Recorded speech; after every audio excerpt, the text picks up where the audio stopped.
আসসালামু আলাইকুম। I hope সবাই ভালো আছেন। ওয়েলকাম জানাচ্ছি নতুন আরেকটি ব্লগে।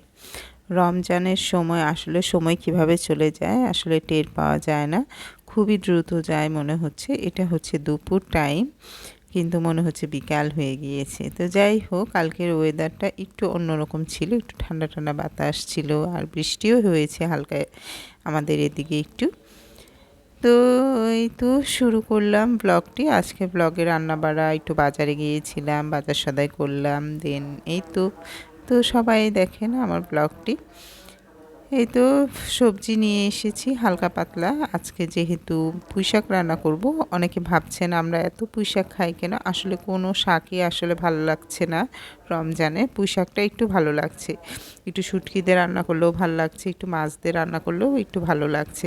তো এর জন্য পুঁইশাকটা আর কি খাওয়া হচ্ছে। আর বেসিক্যালি আমার ছোটো মেয়ে পুঁইশাকটা খায়, তো এর জন্যই এই শাকটা আনা হচ্ছে।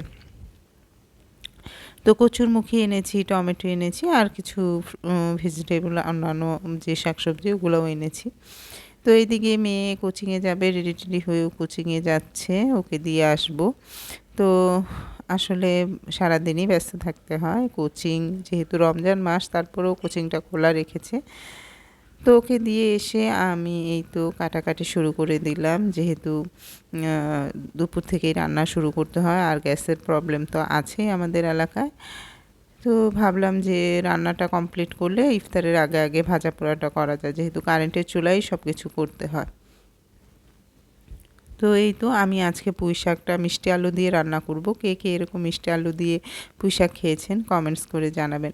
পুঁই শাকের সাথে মিষ্টি আলু আমার কাছে খুব ভালো লাগে। আজকে শুটকি দিয়ে রান্না করব, ভাবলাম যে মাছ টাছ দিয়ে তো অনেক খেলাম, আজকে শুটকিটা দিয়ে রান্না করে দেখি। আর অনেকগুলো টমেটো কেটে নিলাম, আজকে মন চাচ্ছে একটু টমেটোর টক রান্না করি, যেহেতু রমজান মাস, ভাত সাথে একটু টক দিয়ে লাস্টে খেলে ভালো লাগবে। তো তারপরে এই তো আজকের ইফতারিতে ছোলা করলাম, যেহেতু পেঁয়াজু কিছু ওরা খাবে না। আর এখানে চিকেন আছে, তারপর টক রান্না করেছি টমেটোর, আর এই তো পাবদা মাছ ভুনা করেছি, আর পুঁইশাক রান্না করেছি। তো আজকের মতো এই পর্যন্তই ইফতারি, কারণ হচ্ছে ভাত খেয়ে ফেলে কয়েকদিন যাবতীয় আসলে গ্যাসের খুব প্রবলেম হচ্ছে সবারই, এর জন্য ইফতারিতেই বলে যে ভাত খাবো। তো ভাজা পোড়া না করে ছোলাটা করলে একটু মুড়ি দিয়ে যদি খায় তো খাবে। তো এগুলাই আজকের আয়োজন করেছি। তো সবাই ভালো থাকবেন, যদি ভালো লেগে থাকে লাইক কমেন্ট শেয়ার করবেন। তো রামাদান মোবারক সবাইকে, আল্লাহ হাফেজ।